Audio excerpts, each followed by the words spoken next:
The Galactic Council archives on Nesser Prime had stood for 11,000 years. Every war, every battle, every military record from every species in the known galaxy was stored there. The building itself was older than most civilizations. A massive structure of crystal and metal that hummed with the energy of countless data streams flowing through its walls. Archivist Krelvosh had worked in these archives for 300 years. He was a selenoid, a species with 4 arms and scales that changed color based on emotion. His scales were currently a troubled shade of blue-green, the color of confusion and frustration. He sat in his private study, surrounded by floating holographic displays, and stared at the same data he had been reviewing for the past 50 years. Human military records. Krelvosh had seen everything in his long career. He had watched the rise and fall of empires through data streams. He had cataloged the victories of the mighty Vorthan warriors, who could crush starship hulls with their bare claws. He had recorded the precise mathematical warfare of the mechanids, machine beings who had been building starships when humans were still living in caves. He had studied the plasma bombardments of the Drelkothi hegemony, whose weapons could melt a moon in less than an hour. Every species had victories. Every species had defeats. This was the natural order of galactic warfare. No matter how powerful a species was, they eventually lost a battle. The Vorthan had lost 16% of their engagements over 20,000 years. The mechanids had a loss rate of 12% over an even longer period. Even the fearsome Drelkothi lost about 1 in every 5 battles they fought. But humans had joined the Galactic Council 47 years ago. In that time, they had participated in 38 sanctioned military engagements.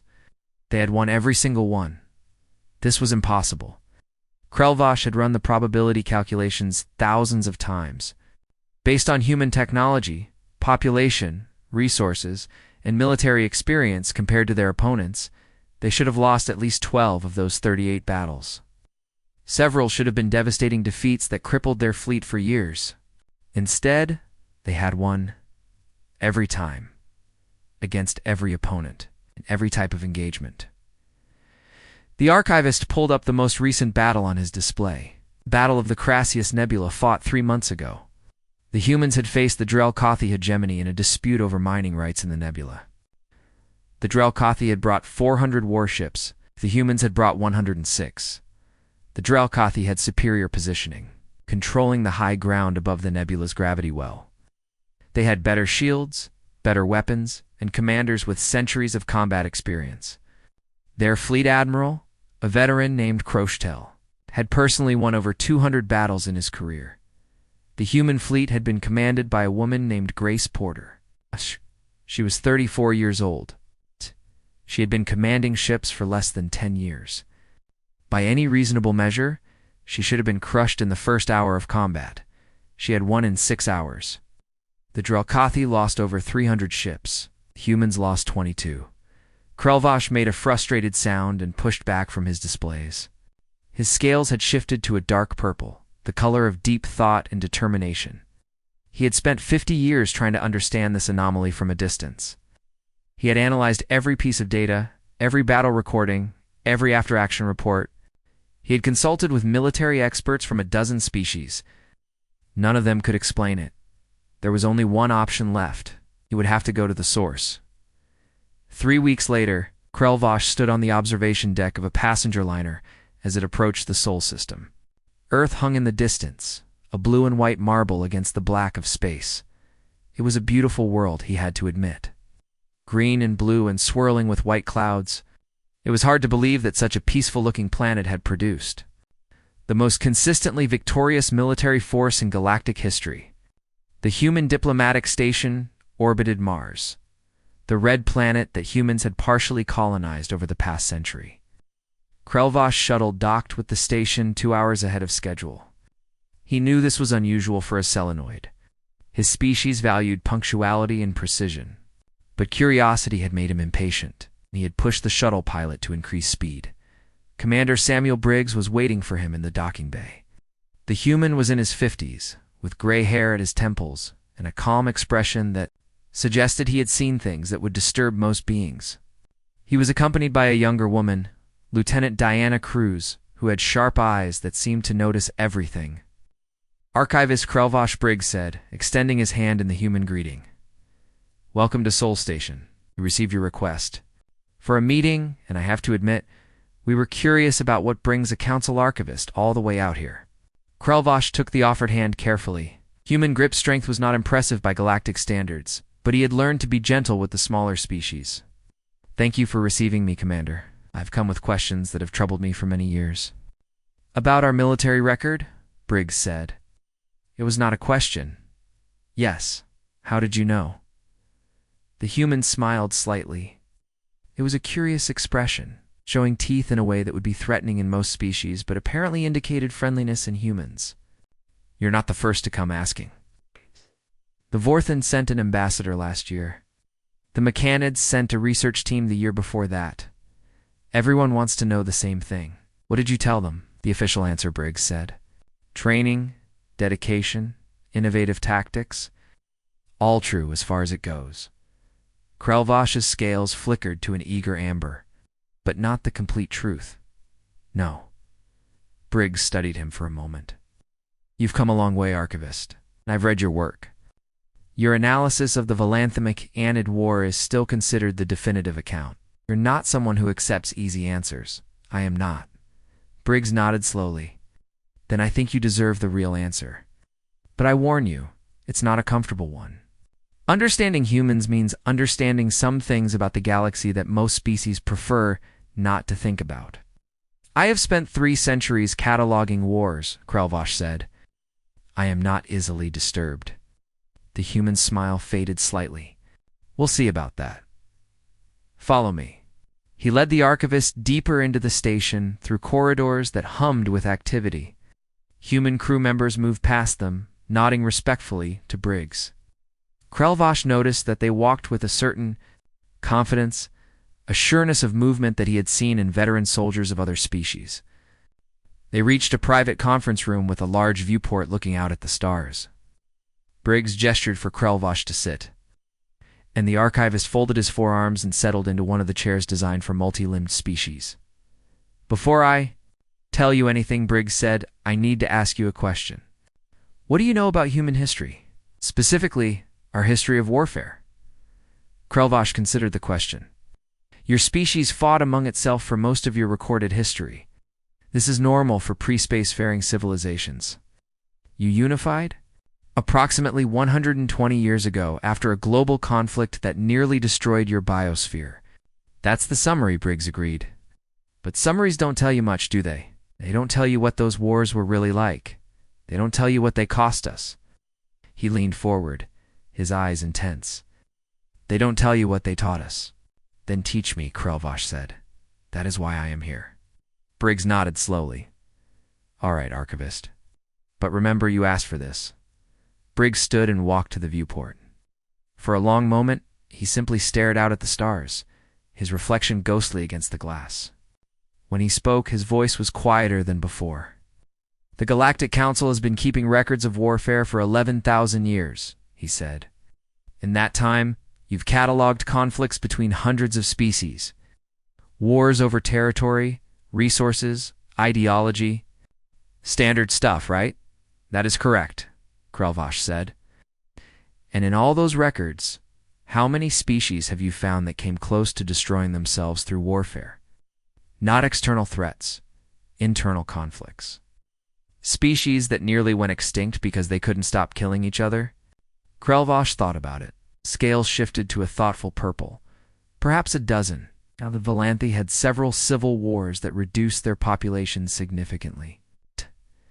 The Greneth nearly destroyed their homeworld with nuclear weapons before they achieved space travel. "Nearly destroyed," Briggs repeated, "but they survived. They pulled back from the edge. Yes, as all species eventually do. Self-preservation instincts prevent total annihilation." Briggs turned to face him. "Humans came closer than any of them. Multiple times. And I don't mean close in the way you're thinking. I mean we stood on the absolute edge of extinction and stared into the abyss. And some of us jumped in anyway." He waved his hand, and a holographic display appeared in the center of the room. Images began to flow across it.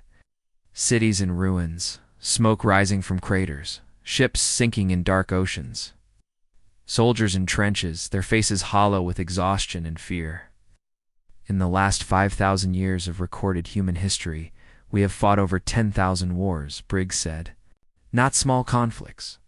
Wars. Organized violence between groups that lasted for years, sometimes decades. We have killed each other in numbers that would make most species physically sick to hear. Krelvosh watched the images flow past. His scales had gone pale, a sign of discomfort. I knew human history was violent, but the archives only contain summary data. Summary data doesn't capture it. Briggs manipulated the display, pulling up specific records. The First Global War, 4 years of fighting, 20 million dead. The Second Global War, 6 years, between 70 and 85 million dead. The Third Global War, the one that finally convinced us to unite, 12 years of conflict. Over 2 billion dead. 2 billion, Krelvosh repeated. The number was almost impossible to comprehend.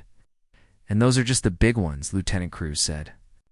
She had been standing quietly by the door, but now she moved forward to join the conversation. That doesn't count the thousands of smaller wars, the civil conflicts, the genocides, the ethnic cleansings, the religious purges. For most of our history, killing each other was the thing we were best at. Krelvosh struggled to find the right word. This is horrifying, yes, Briggs agreed. It is. And that's exactly the point. Shut off the holographic display, and the room returned to normal lighting. But the images seemed to linger in the air, ghosts of humanity's violent past. When we joined the Galactic Concil, we discovered something that surprised us, Briggs continued. Most species in the galaxy have fought wars. That's normal. Conflict over resources and territory is part of how civilizations develop. But no species we've encountered has fought wars like we have. Not with our frequency. Not with our intensity. Not with our willingness to destroy ourselves in the process. I do not understand, Krelvosh said. How does this explain your military success? A history of self-destruction should be a weakness, not a strength. You would think so. Briggs sat down across from the archivist. But here's what you need to understand. Every one of those wars taught us something. Every battle, every campaign, every desperate last stand. We learned, we adapted. We got better at surviving. Cruz picked up the thread. The Vorthun have been fighting for 20,000 years. The Mechanids even longer. But their wars have been mostly against other species. External threats. They developed strategies to defeat enemies that thought differently than they did. Humans spent 5,000 years fighting enemies that thought exactly like we did, Briggs said. Other humans? People with the same psychology, the same creativity, the same desperate will to survive. Every time we developed a new weapon, someone else developed a counter. Every time we created a new tactic, someone else figured out how to beat it. It was an endless cycle of innovation and adaptation. An arms race against yourselves, Krelvosh said slowly, beginning to understand. Exactly. And it never stopped. Not until we finally unified after the Third Global War. By that point, we had developed and refined military strategies covering every possible situation. Defense, offense, guerrilla warfare, siege warfare, naval combat, aerial combat, psychological operations. We had done it all. We had tried everything. Krelvosh's scales were shifting through colors rapidly, a sign of intense processing. You are saying that your internal conflicts served as a kind of training ground. More than that, Briggs said. They served as a filter. The strategies that didn't work got people killed. The commanders who made mistakes lost battles, and often lost their lives. Over thousands of years, we've refined our military doctrine through the harshest possible testing. Trial by fire. Or more accurately, trial by blood. But surely other species have also refined their strategies through experience. But there's a difference. Briggs leaned forward, his expression intense. When a Vorthan commander loses a battle against the Mechanids, they learn something about how Mechanids fight. When a human commander lost a battle against other humans, they learned something about how intelligent beings fight. Period, because we were fighting ourselves. We were learning universal principles of warfare, principles that apply regardless of who your enemy is. Crews pulled up a new display, showing tactical diagrams from various human historical battles, flanking maneuvers, feints, and deceptions, the use of terrain, supply line disruption, psychological warfare. All of these strategies were developed and refined through human internal conflicts, and all of them have proven effective against every galactic species we've faced, because the underlying principles are the same, Krelvosh said. Whether you are fighting humans or aliens, certain tactical approaches will always be effective. Now you're getting it. Briggs smiled, but there was no humor in it. When we encountered the Vorthin, we recognized their close combat tactics. We had seen similar approaches in our own history. We knew how to counter them. When we faced the Mechanid precision strikes, we adapted strategies we had developed against our own long-range weapons. When the Drelkothi tried to overwhelm us with superior numbers and firepower, we used the same asymmetric warfare techniques our ancestors had used against larger armies for thousands of years. You had already fought every enemy you would ever face, Krelvosh said. Because you had fought yourselves. In a sense, yes. Briggs stood and walked back to the viewport. But that's only part of the answer. The tactics and strategies, they matter. But what matters more is something harder to explain. Something about how humans think about war. What do you mean? Briggs was quiet for a moment. When he spoke again, his voice was heavy with something that Krelvosh could not quite identify. When most species fight, they're trying to win. They calculate odds, weigh costs and benefits, and make rational decisions about when to engage and when to retreat. That makes sense? That's how intelligent beings should approach conflict. How? And humans do not do this. We do. But there's something else going on underneath. Briggs turned to face the archivist. Something that 5,000 years of brutal warfare burned into our psychology. Something that makes us fight differently than any other species in the galaxy. Krelvosh leaned forward, his four hands clasped together in anticipation. Tell me. Humans don't just fight to win, Briggs said. We fight because we're terrified of what happens if we lose. Krelvosh did not immediately respond to Briggs' statement.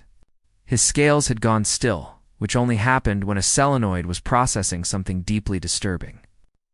The archivist had spent 3 centuries studying warfare. Something in the human's words had touched a nerve he did not know he had. I do not understand, he finally said. All species fear defeat.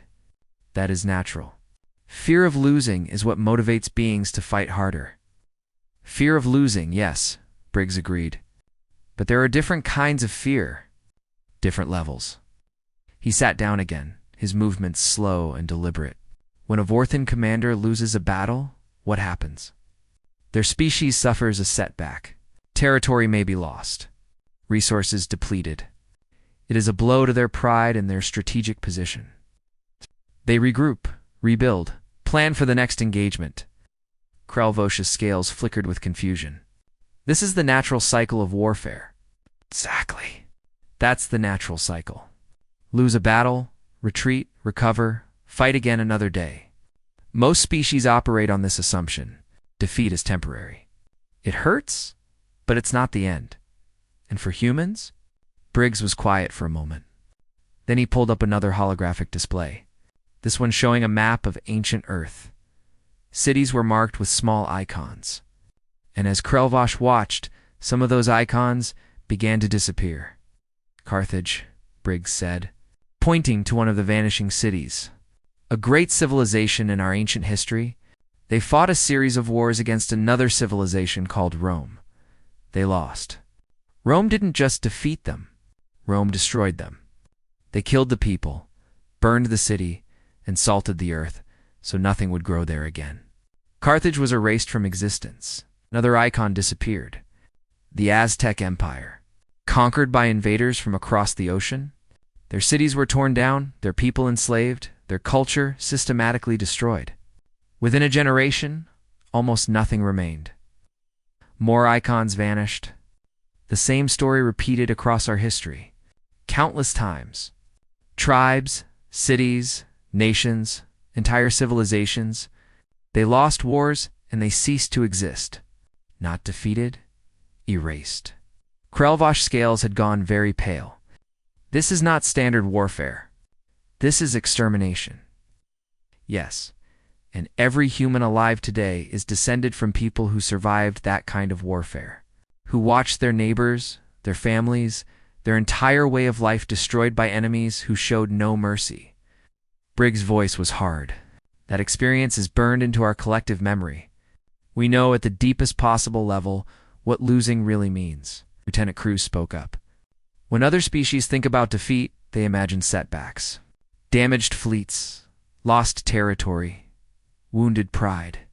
When humans think about defeat, we imagine extinction.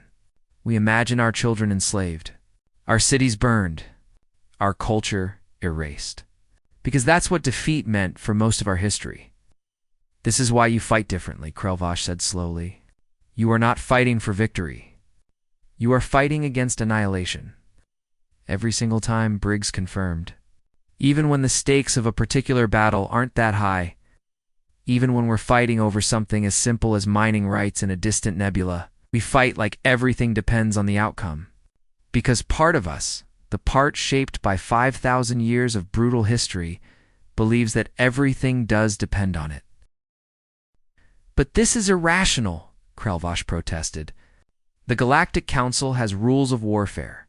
There are treaties protecting civilian populations. No council species would commit the kind of atrocities you describe. We know that. Logically, we know that. Briggs tapped his chest. But logic doesn't control how we fight. Something deeper does. Something that makes us willing to sacrifice anything, pay any price to avoid defeat. He stood and walked to a different display panel, bringing up what appeared to be a tactical simulation. Let me show you what I mean. This is a recreation of the Battle of Crassius Nebula, the engagement you were studying in the archives. Display showed two fleets facing each other across the glowing gas clouds of the nebula. The Drelkothi force was clearly larger, their ships arranged in a textbook formation for overwhelming assault. The human fleet was smaller, clustered near a gas giant's moon. Commander Porter faced a choice that most commanders would consider straightforward, Briggs explained. She was outnumbered 4-1. The enemy had better weapons and better positioning. Standard doctrine for any species would be to retreat, regroup, and request reinforcements. That would have been the logical decision, Krelvosh agreed. Porter didn't retreat. Briggs started the simulation, and Krelvosh watched the human fleet begin to move. But instead of falling back or forming defensive lines, the ships spread out in what appeared to be a completely random pattern. What is she doing? Krelvosh asked. She's exposing her flanks, dividing her forces against a superior enemy. This is tactical suicide. Keep watching. The Drelkothi fleet responded exactly as Briggs had predicted. They saw weakness and moved to exploit it. Their ships advanced to pick off the scattered human vessels, scoring easy kills against isolated targets. She's losing ships, Krelvosh observed. 6, 7, now 10 vessels destroyed. The Drelkothi are cutting her apart. They think they are. And then Krelvosh saw it. The human ships weren't scattered randomly. They had been positioning themselves, drawing the Drelkothi deeper into the nebula, pulling their formation apart. And now, as the enemy command ship advanced too far forward in pursuit of easy victories, the surviving human vessels converged, not on the main fleet. On the command ship itself? She used her own people as bait, Krelvosh breathed. His scales had gone bright amber with shock. She sacrificed those ships to draw out the enemy commander. The crews of those ships knew what they were doing, Briggs said quietly. They knew they were the bait. They knew most of them wouldn't come back. And they did it anyway. The simulation showed the human ships swarming the Drelkothi command vessel. They poured fire into it from every angle, overwhelming its shields through sheer concentrated firepower. The massive ship's defenses failed, and it exploded in a cascade of plasma and debris. With their command structure destroyed, the Drelkothi fleet panicked, Briggs continued. Their coordination fell apart. Porter's remaining ships picked them off over the next 4 hours. Total human casualties, 612. Total Drelkothi casualties, over 12,000. Krelvosh was silent for a long moment, processing what he had seen. The Drolkothi would never have done this, he finally said.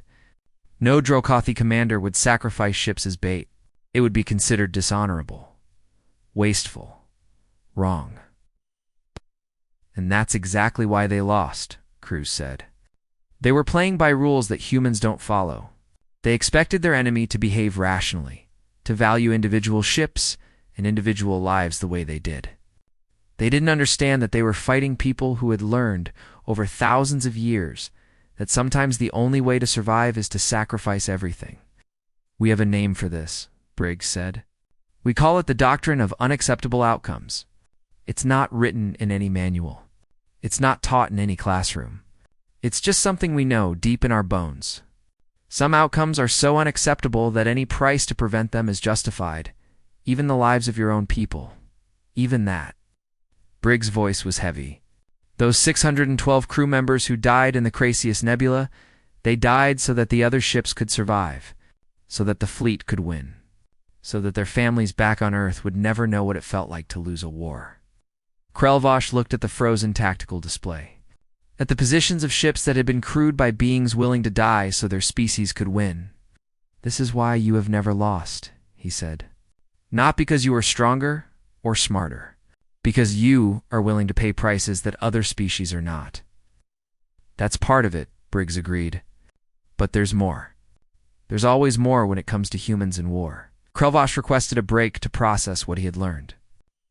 Briggs granted it, and the archivist spent 2 hours alone in a meditation chamber designed for selenoid visitors.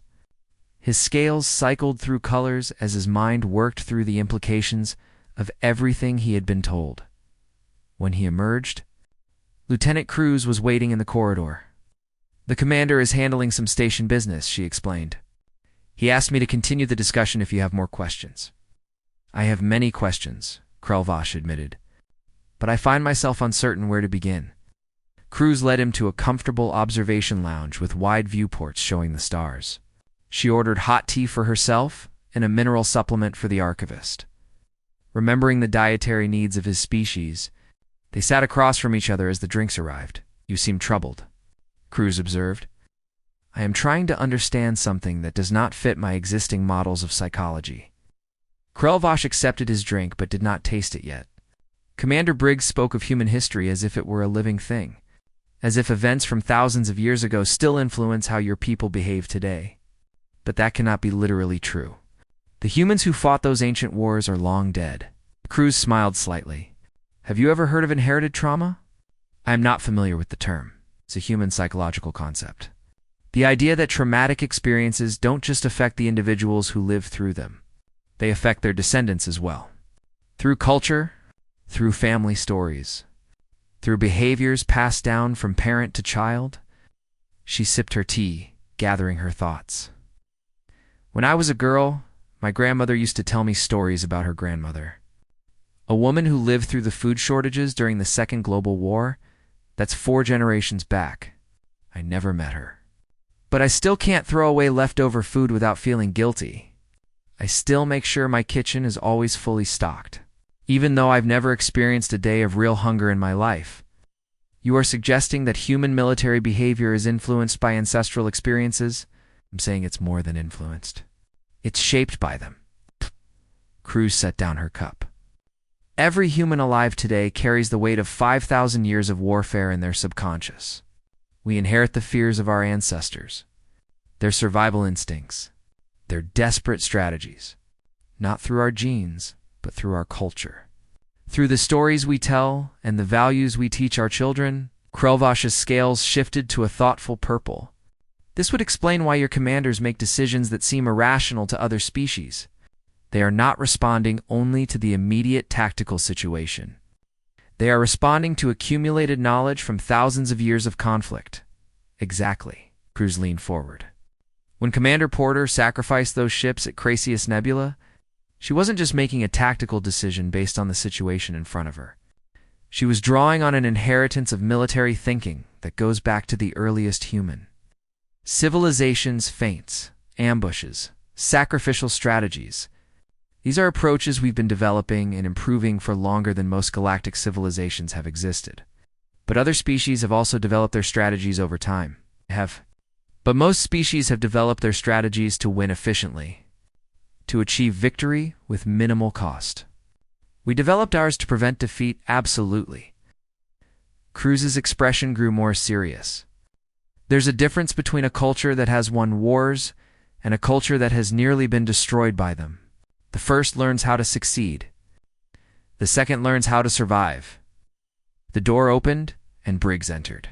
He looked tired but alert. "Sorry for the delay," he said, settling into a chair beside Cruz. "Station business. Nothing important," Commander Krelvosh said. "I believe I am beginning to understand what you have been telling me. But there is still something missing from the explanation." "Go on. Everything you have described.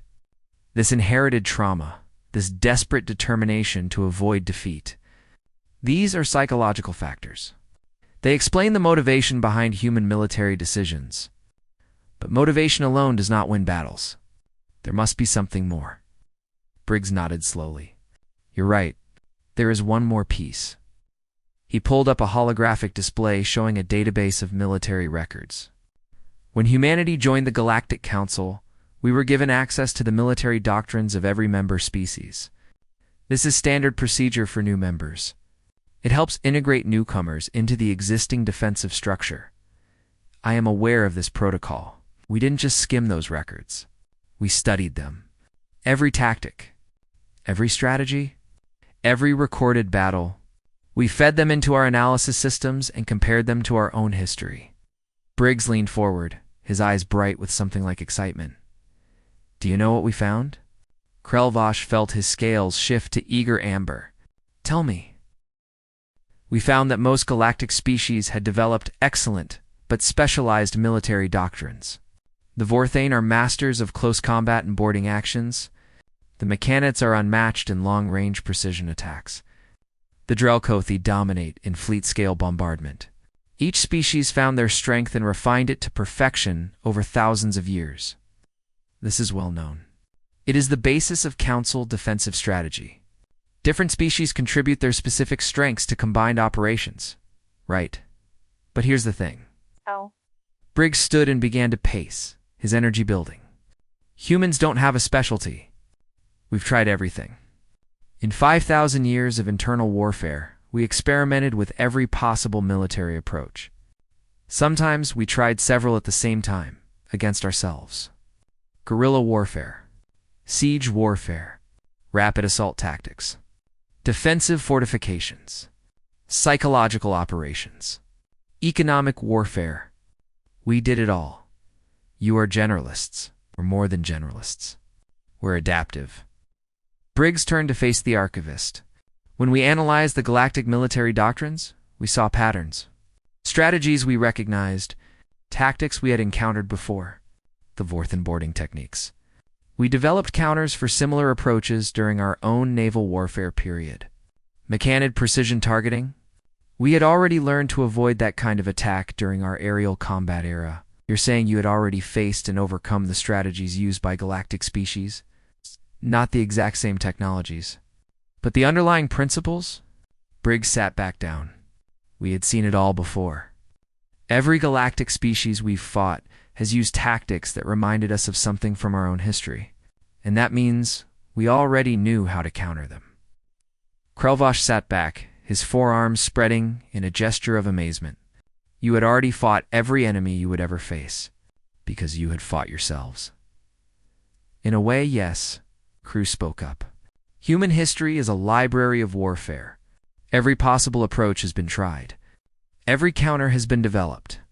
We spent 5,000 years building that library, written in the blood of our own people. And now," Briggs said, "we use that library against everyone else." Krelvosh was quiet for a long moment. His scales had settled into a deep blue, the color of profound thought. "I came here seeking a military explanation," he finally said. "A strategic insight that would clarify an anomaly in the records. But what you are describing is not simply strategy. It is the result of an entire species being forged by warfare, shaped by it, transformed by it." "That's exactly what happened," Briggs agreed. "Humanity didn't become good at warfare by accident. We were made good at it. By thousands of years of brutal experience, by generations of ancestors who lived and died in conflicts that taught us lessons we have never forgotten. But there is still something more, Krelvash said. I can feel it. Something you have not yet told me? Briggs and Cruz exchanged a glance. Something passed between them, an understanding that the archivist could not quite interpret. You're more perceptive than most, Briggs said quietly. There is one more thing. The deepest truth about why humans fight the way we do, but I'm not sure you're ready to hear it. I have come too far to stop now, Krelvash said. Tell me everything. Briggs led Krelvash to the main observation deck. Earth hung in the viewport, a beautiful sphere of blue and white against the darkness of space. The archivist had seen many worlds in his 3 centuries of life, but there was something about this one that seemed different. Perhaps it was knowing what he now knew about the beings who lived there. Look at that planet, Briggs said quietly. 7 billion people. Most of them have never held a weapon, never been in a fight. They go about their lives working, loving, raising families. From here it looks so peaceful, but it was not always peaceful. No. For most of our history it was anything but. Briggs turned to face the archivist. You asked for the deepest truth about why humans fight the way we do. Here it is. He paused, gathering his words. Every human alive today is the descendant of survivors, not used survivors of natural disasters or disease, survivors of human cruelty. Our ancestors lived through massacres, genocides, famines deliberately created by their enemies. They survived wars of extermination, where the losers were not just defeated but erased from existence. They survived because they refused to give up, refused to accept defeat, refused to let their enemies win. Cruz moved to stand beside him. We carry that refusal in our blood. Not literally, but culturally. When we fight, we're not just fighting for ourselves. We're fighting for everyone who came before us. Everyone who suffered and died so that we could exist. The weight of history, Kralvash said softly. The weight of history, Briggs agreed. Other species fight for territory, for resources, for honor. Humans fight because giving up would betray every ancestor who struggled through horrors we can barely imagine. We cannot lose because losing would mean that all their suffering was meaningless. He walked closer to the viewport, his reflection ghost-like against the stars. When Commander Porter made the decision to sacrifice those ships at Crassius Nebula, she wasn't just thinking about tactical advantage. Part of her, the part shaped by thousands of years of inherited memory, was thinking about every human who had ever made a similar sacrifice. Every soldier who had died in a desperate charge, every civilian who had stood against overwhelming odds, every parent who had given their life so their children could escape. She was fighting for the dead, Kralvash said. For the dead, for the living, for everyone who will come after us. Briggs turned back to face the archivist. That's the real reason we've never lost a Galactic Council battle. We can't lose. The weight of history won't let us. The ghosts of our ancestors stand behind us in every engagement, demanding that we survive. Krelvash's scales had gone completely still. In selenoid biology, this only happened during moments of profound emotional impact. I came here seeking a military explanation, he said slowly. An anomaly in the data that could be resolved through strategic analysis. Instead, I have found something far more significant. I have found a species that turned its greatest weakness into its greatest strength.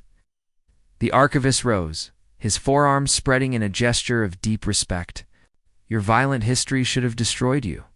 By all reasonable predictions, humanity should have gone extinct long before you ever reached the stars. Instead, you took that history and forged it into armor. You transformed trauma into determination, suffering into strength. He bowed a sign of honor among his people. I understand now why you have never lost a Galactic Council battle. And I understand why you never will. Briggs accepted the gesture with a simple nod. Just remember, Archivist, we don't want war. We've seen what it costs. We've paid that price in blood for 5,000 years.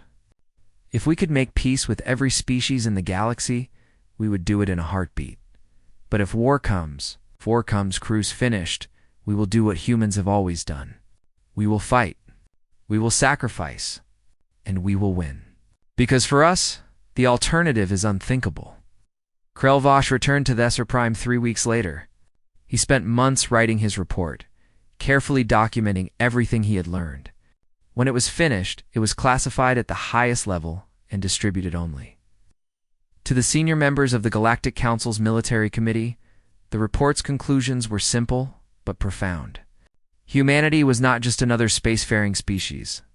They were the product of thousands of years of self-inflicted warfare, forged in a crucible of violence that no other known species had survived. Their military success was not the result of superior technology or greater resources. It was the result of a psychological and cultural adaptation to warfare that made them uniquely dangerous.